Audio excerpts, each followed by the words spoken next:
नमस्कार, खबरों का पंचनामा में आपका स्वागत है। मैं हूं आपके साथ अंशिका। हम लेकर आए हैं देश दुनिया की 5 बड़ी खबरें, जिनके विश्लेषण के लिए मेरे साथ स्टूडियो में मौजूद हैं कैपिटल टीवी के editor in chief doctor Manish Kumar. Doctor साहब, बहुत बहुत स्वागत है। धन्यवाद। सबसे पहले नजर डालते हैं हेडलाइंस पर।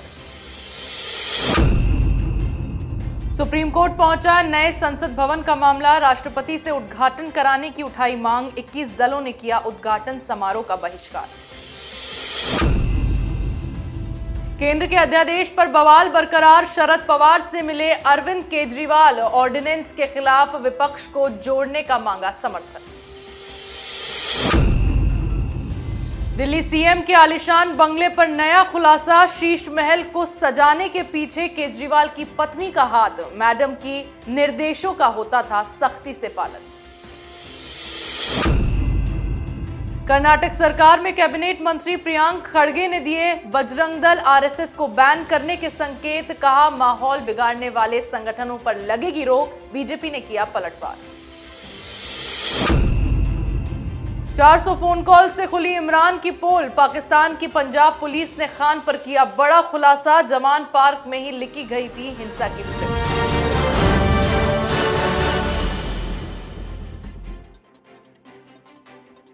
खबरों की शुरुआत में बात करेंगे नई संसद भवन पर विपक्ष के बवाल की। नए संसद भवन के उद्घाटन का मामला अब सुप्रीम कोर्ट पहुंच गया है। सर्वोच्च न्यायालय में दाखिल हुए एक जनहित याचिका में मांग की गई है कि संसद के नए भवन का उद्घाटन राष्ट्रपति द्वारा किया जाना चाहिए। कई विपक्षी दल पीएम नरेंद्र मोदी द्वारा संसद भवन के उद्घाटन का विरोध कर रहे हैं, जिसे लेकर कांग्रेस समेत 21 दलों ने कार्यक्रम के बहिष्कार का ऐलान किया है। विपक्षी दल लगातार भवन का उद्घाटन राष्ट्रपति मुर्मू से ना करवाए जाने को संवैधानिक मर्यादा का अपमान बता रहे हैं। डॉक्टर साहब, अब ये मामला सुप्रीम कोर्ट पहुंच गया है। कुछ नहीं होगा। सुप्रीम कोर्ट में इस तरह के बहुत सारे लोग हैं जो न्यूसेंस क्रिएट करते हैं समाज में। ये वही याचिका करता है जो चला गया था सुप्रीम कोर्ट, ये कहने के लिए कि ईवीएम को बिल्कुल बैन कर देना चाहिए। डांट भी पड़ी और जुर्माना भी देना पड़ा 10,000 रुपया। ये फिर पहुंचा है।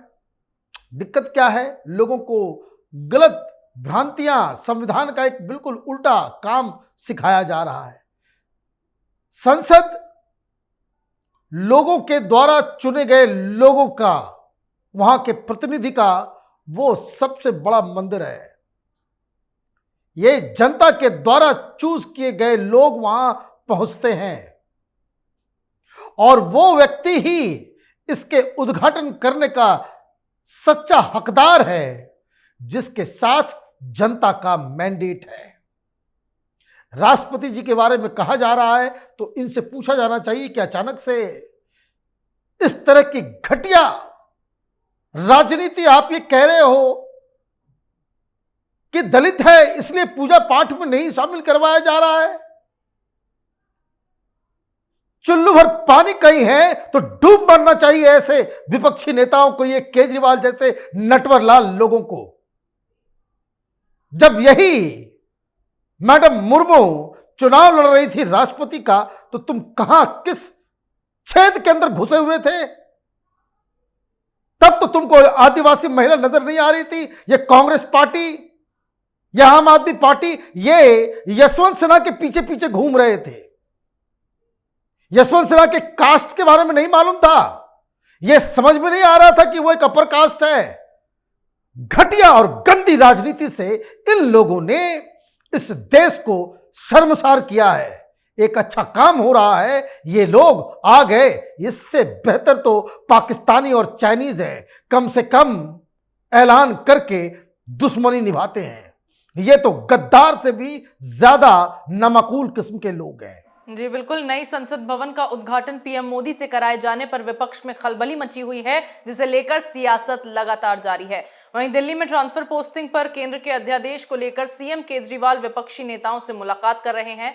इसी कड़ी में उन्होंने मुंबई में आज एनसीपी के अध्यक्ष शरद पवार से मुलाकात की। इस मुलाकात के बाद शरद पवार ने कहा कि देश में संकट है और ये दिल्ली तक सीमित मुद्दा नहीं है। एनसीपी और महाराष्ट्र की जनता केजरीवाल का समर्थन करेगी। हम केजरीवाल का समर्थन करने के लिए अन्य नेताओं से भी बात करेंगे। साथ ही केजरीवाल ने भी प्रेस कॉन्फ्रेंस कर इस पर शरद पवार का शुक्रिया अदा किया है। डॉक्टर साहब, शरद पवार भी केजरीवाल का समर्थन करने के लिए राजी हो गए। मैं तो देख रहा था प्रेस कॉन्फ्रेंस, मुझे लगा कि केजरीवाल आज बताएंगे जो पहले ये कहा करते थे शरद पवार के बारे में कि हमारे पास शरद पवार के स्विस बैंक का अकाउंट आ गया है और बहुत जल्द मैं इसको सार्वजनिक करने वाला हूं। शरद पवार के बारे में ये केजरीवाल, ये हिंदुस्तान की राजनीति का सबसे बड़ा गिरगिट, ये कहता था कि जिस व्यक्ति को, यह अजीब देश है, जिस व्यक्ति को जेल में होना चाहिए वो नेता बना फिर रहा है। आज इसी सबसे भ्रष्ट व्यक्ति के पैर के नीचे अपनी नाक रगड़ रहा है। किस चीज के लिए? देश को बचाने के लिए, प्रजातंत्र को बचाने के लिए, फेडरल स्ट्रक्चर को बचाने के लिए, या फिर जो शीश महल में जो एक के बाद एक सबूत सामने आ रहे हैं, जो इसकी पूरी पोल पट्टी खुल रही है कि कैसे ये अपनी पत्नी के साथ मिलकर दिल्ली के जनता को लूट रहा था, उसको बचाने के लिए। खैर, अभी दिल्ली दूर है। केजरीवाल जितना चालाक खुद को समझ रहा है उतना चालाक दरअसल वो है नहीं। ये शरद पवार, ममता बनर्जी, नीतीश कुमार कब कहां किस मोड़ पे पलट जाएंगे इसको अंदाजा तक नहीं है। जी बिल्कुल, केंद्र के अध्यादेश पर आम आदमी पार्टी लगातार बौखलाई हुई है, जिसके लिए केजरीवाल अन्य विपक्षी दलों से मदद की गुहार लगा रहे हैं। अगली खबर में बात करेंगे केजरीवाल के शीश महल पर हुए नए खुलासे की। दिल्ली सीएम के आलीशान बंगले में अब केजरीवाल की पत्नी की बड़ी भूमिका सामने आई है। बंगले की पड़ताल में ये बात निकल के सामने आई है कि केजरीवाल सरकार के मंत्रियों और सरकारी अधिकारियों को पत्नी सुनीता केजरीवाल निर्देश देती थी और किसी की इतनी भी मजाल नहीं थी कि सुनीता केजरीवाल के आदेश को इनकार कर सके। मैडम सीएम के हिसाब से घर में बदलाव हुए। इसके साथ ही कुछ ऐसे दस्तावेज सामने आए हैं जिससे पता चला है कि केजरीवाल के घर में 45 करोड़ नहीं बल्कि 52 करोड़ से भी ऊपर पैसा खर्च हुआ है। डॉक्टर साहब, किस तरह से केजरीवाल अपनी पत्नी के साथ मिलकर ये पूरा शीश महल सजा रहे थे? देखिए, ये मैं बार बार कहता हूं, this man is a pathological lawyer.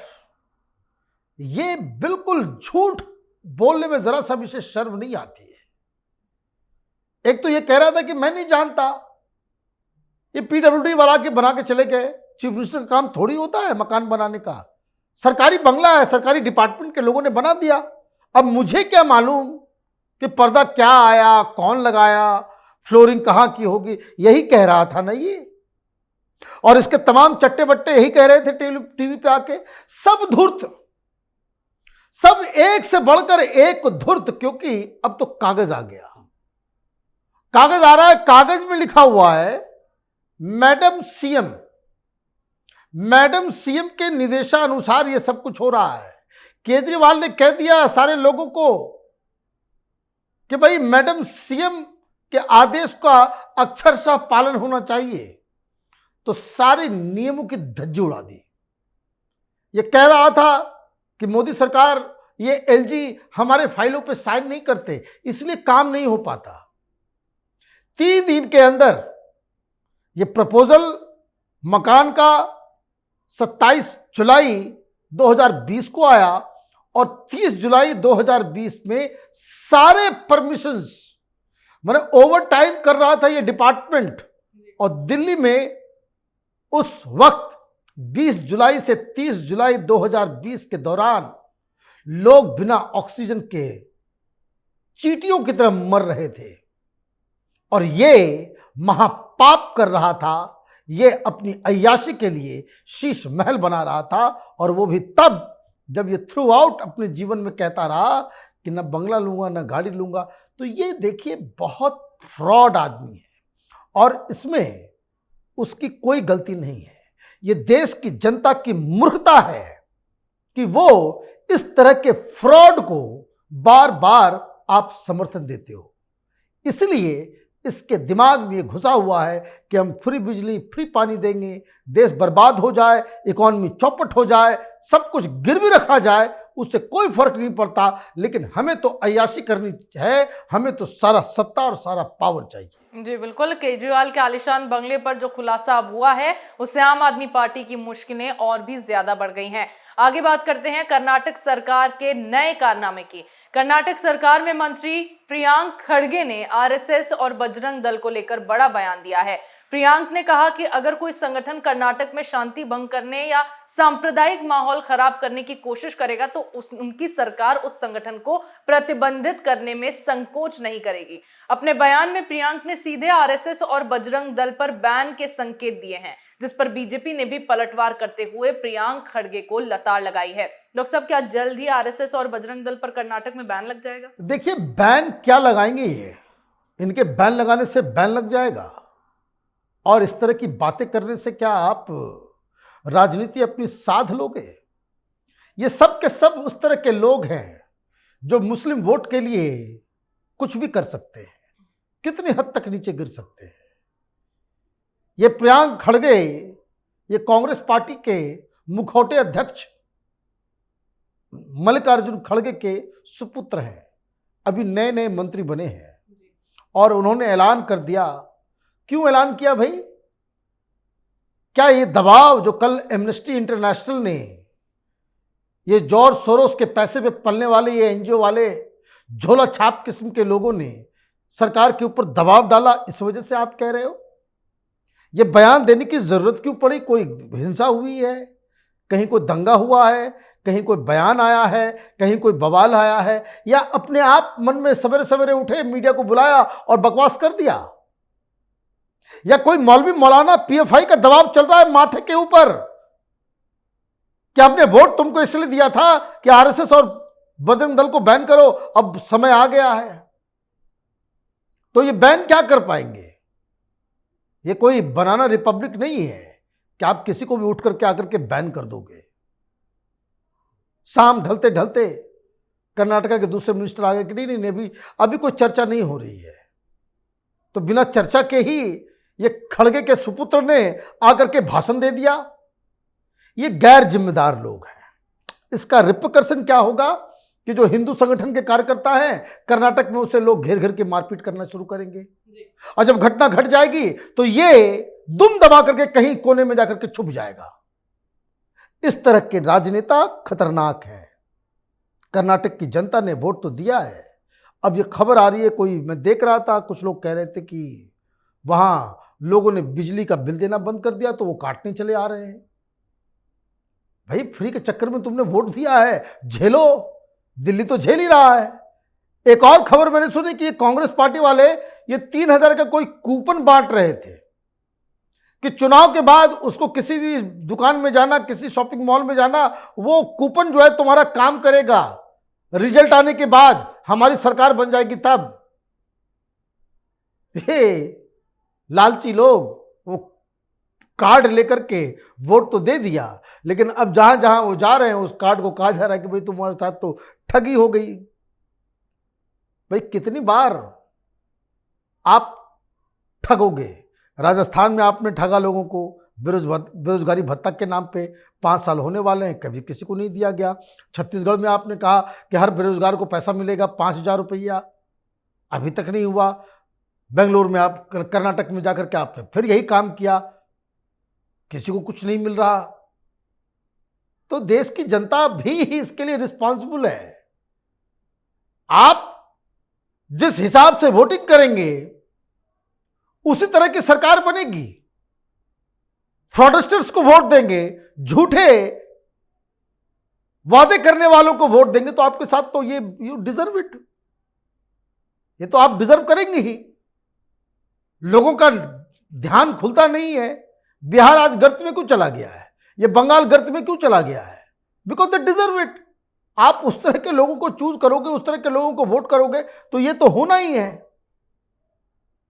तो इसमें किसी को कोई शिकवा शिकायत नहीं करनी चाहिए। जी बिल्कुल, प्रियांक खड़गे की आरएसएस और बजरंग दल पर बैन के संकेत से कर्नाटक की सियासत फिर गरमाने लगी है। आज की आखिरी खबर में बात करेंगे इमरान खान पर हुए बड़े खुलासे की। पाकिस्तान के पूर्व प्रधानमंत्री इमरान खान दिन पर दिन मुश्किलों में फंसते चले जा रहे हैं। अब पाकिस्तान की पंजाब पुलिस की ओर से दावा किया गया है कि लाहौर के कोर कमांडर और अन्य इमारतों पर धावा बोलने की साजिश इमरान खान के घर से रची गई थी। इसके पीछे पूर्व पीएम और उनके सहयोगियों की मिली भगत थी। पुलिस ने यह भी कहा है कि सभी दंगाई जमान पार्क स्थित पीटीआई के टॉप लीडरों के संपर्क में थे। पुलिस ने 400 ऐसे फोन कॉल्स का पता लगाया है जो जमान पार्क के आसपास से इमरान समर्थकों को हिंसा को लेकर उकसाने के लिए किए गए थे। डॉक्टर साहब, इतना बड़ा खुलासा, अब क्या एक्शन होगा इमरान खान के खिलाफ? देखिए, ये पाकिस्तान का केजरीवाल जनता जनता करते करते करते करते क्या हाल हो गया। आपने लक्ष्मण रेखा क्रॉस की, लेकिन इसमें पाकिस्तान की जनता का ही पूरा रोल है। आप ऐसे ऐसे फ्रॉड, जो कल तक प्ले बॉय था, क्रिकेटर था, आपने उसको महान नेता बना दिया। चले गए पीछे पीछे सारे लोग। हिंदुस्तान में भी है इस तरह के लोग, केजरीवाल टाइप के, ममता टाइप के लीडर्स, जो अपने राज्य के लिए कुछ नहीं करते। इनके पास सामाजिक और आर्थिक विकास का कोई ब्लूप्रिंट नहीं है, लेकिन लोगों के एक्सपेक्टेशन को वो जगा देते हैं। ये डेमोगॉग्स हैं और जनता बेवकूफी में इसके पीछे चल पड़ती। क्या हुआ? हर पार्टी का लीडर जो है इमरान खान को छोड़ के भाग रहा है। कारण, आपने लक्ष्मण रेखा क्रॉस कर दी। ये पाकिस्तान है क्या, दुनिया के किसी भी मुल्क में आप आर्मी हेडक्वार्टर के ऊपर हमला करेंगे, आपके साथ तो बहुत नरमी बरती गई है। यह सिर्फ साउथ एशिया के अंदर ही है कि आप लाल किले के प्राचीर के ऊपर जो है जाकर के देश के आन मान शान को आप हैम्पर कर दे और वहां किसी को कोई सजा ना हो। यह बेवकूफी है। आर्मी जैसे इंस्टीट्यूशन के ऊपर आपने हमला कर दिया, तो अब वापस पनिशमेंट खाने की बारी है। आधे लोग तो भाग गए। अब ये जियो टीवी की तरफ से खुलासा आया, ये कह रहे थे भाई मॉब है, मॉब है, पब्लिक कर रही है। 400 से फोन रिकॉर्डिंग जो है वो आर्मी के पास आ गई है कि जिसमें इमरान खान की पार्टी के लीडर्स जो भीड़ सड़कों पे आई उसको गाइड कर रहे थे कि कोर कमांडर के घर घुस जाओ। उसको बता रहे थे कि भाई आर्मी हेडक्वार्टर के अंदर घुस जाओ, वहां आग लगा दो, वहां तोड़फोड़ मचा दो, ये थाना लूट लो। तो अब तो ये लोग गए। इमरान खान का हर्ष बहुत ही खराब होने वाला है। जी बिल्कुल, इमरान सेना पर बयान देकर अब ऐसा फंसे हैं कि पाकिस्तान की आर्मी खान को बख्शने के मूड में नजर नहीं आ रही है। देश दुनिया की तमाम बड़ी खबरों पर हमारे साथ आपके विश्लेषण के लिए बहुत बहुत धन्यवाद। धन्यवाद। खबरों का पंचनामा में मेरे साथ आज इतना ही। अगर आपको हमारा ये वीडियो पसंद आया हो तो इसे लाइक करें, शेयर करें, कमेंट करें, साथ ही हमारे चैनल को सब्सक्राइब करना ना भूलें।